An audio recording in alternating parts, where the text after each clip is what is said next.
Welcome everyone to SocksOutRacing as we cover Race 4 of the neoTrans Zam series that took place on October 11th, 2015. Now, weather for this race weekend was a lot nicer to the drivers than it was last week at Mid-Ohio, with a very consistent weather base from Saturday to Sunday, which allowed drivers to really utilize their tunes that they spent so long on Saturday, which means racing today would be extremely tight, which shows with our top qualifier today of Justin Krudolph with a 127.799, and the strength of field of the race is a 1777. So we got a very exciting race ahead, so let's get things underway. With a very exciting start here, everybody's coming over the hill through turn 1, which can be very hairy with these cars because you have to stand on the brakes for turn 2. So you see everybody diving in. The 55 by Cliff Evan goes in a little too tight and cuts off the 11, resulting in the 55 going for a spin at the beginning of the race. Thankfully, everybody's able to get around him with ease, no major hangups, and he's able to get started. And we also have James King, who was unable to grid on time, so he was starting from pit lane, so he's got a lot of ground to move himself back up to the leaders despite qualifying second.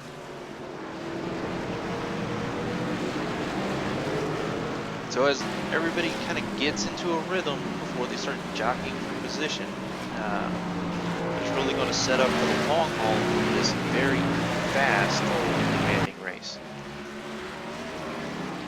By the time we reach lap 4, James King has moved up the field quite substantially as he now chases Stephen Burbage in the number 17, and Steve gets wide.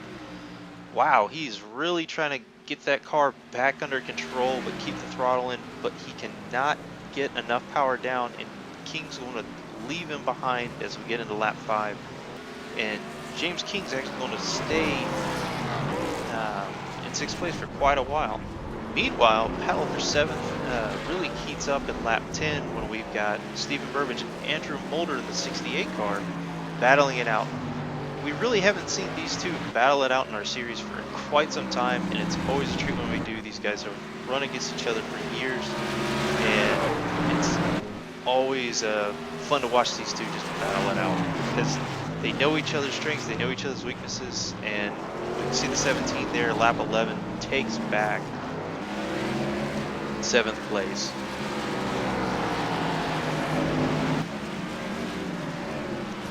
Speaking of battles, the number 55 car by Cliff Evan, who's currently 10th, has to go through pit lane due to front end damage overheating the engine.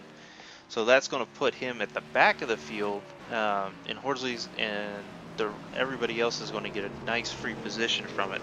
So even though there is contact allowed in the series, you definitely want to keep that front end of these cars clean, so you have a good long race without having to go in for repairs while you're fighting for a position.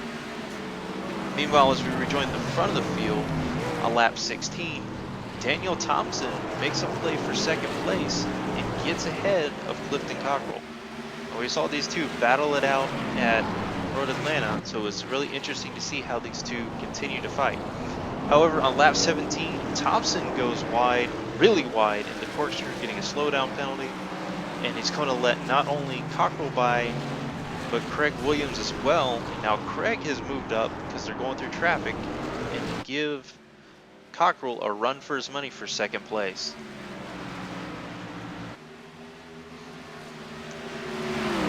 Moving forward to lap 20, you see Williams there setting up on the inside of turn 2, hard on the brakes, and he's able to beat the 27 in. Cockrell's going to slide in behind the 360. And what's really impressive here is Andrew Horsley in the 787 car, despite being slower in qualifying, he's holding his own here amongst the leaders, not holding them up, but learning from their line. Meanwhile, further back in the field, back in 7th place, the 17 car goes into pit lane. However, runs into trouble as he gets a speeding penalty, which is going to add an additional 15 seconds onto his pit stop. So while he's in pit lane, Andrew Mulder's taking advantage of all the time he can gain from this and take 7th place away at ease, or with ease. However, in the following lap, James King realizes that the 17 has gone into the pit lane for a fresh set of tires, so he decides to do the same.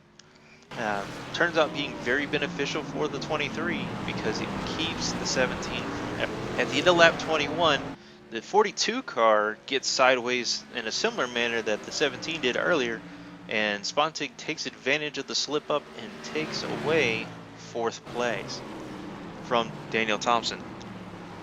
Is going to put Spontig in a very good spot to start moving up the field. See, moving forward to lap 27, the 17 car has been chasing tirelessly to get back those positions given up from the pit stop.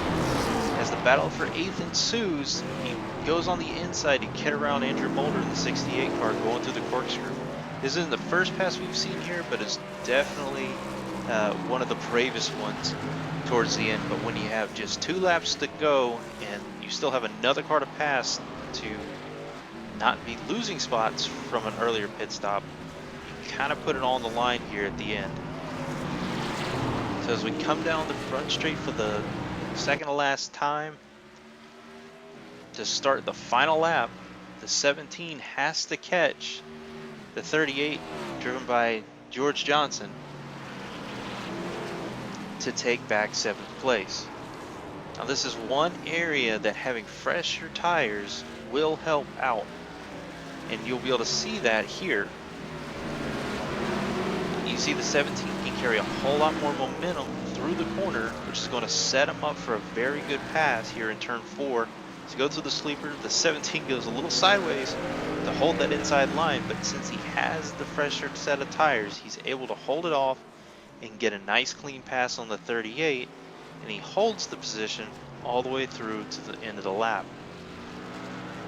So just a fantastic run, being almost at the back of the field on lap 20, climbing back up to 7th place. Just an advantage of a pit strategy. But our race winner is Justin Krudoff, who takes home his first SOR victory this weekend. So very exciting for Justin. We know he was excited for the win.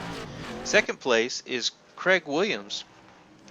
This is the first podium finish for Team Bushfink Racing this series. Coming in third after a battle there at the end with Steven Spontig is Clifton Cockrell, taking home his 3rd SOR podium this series. Really excited for Clifton. He's put on an excellent show so far. So as we look at the race results for today, Justin Krudoff gets the race maximum of 40 points, which is really going to give him the boost he needs in championship points. Speaking of championship points, Krudoff is 3 points now ahead of Clifton Cockrell, who is sitting with 107 points. And then we got Steven Spontig and Daniel Thompson tied for 3rd. So it was very exciting at Watkins Glen. So look for that recap to show up early next week. So until next time, keep it between the lines.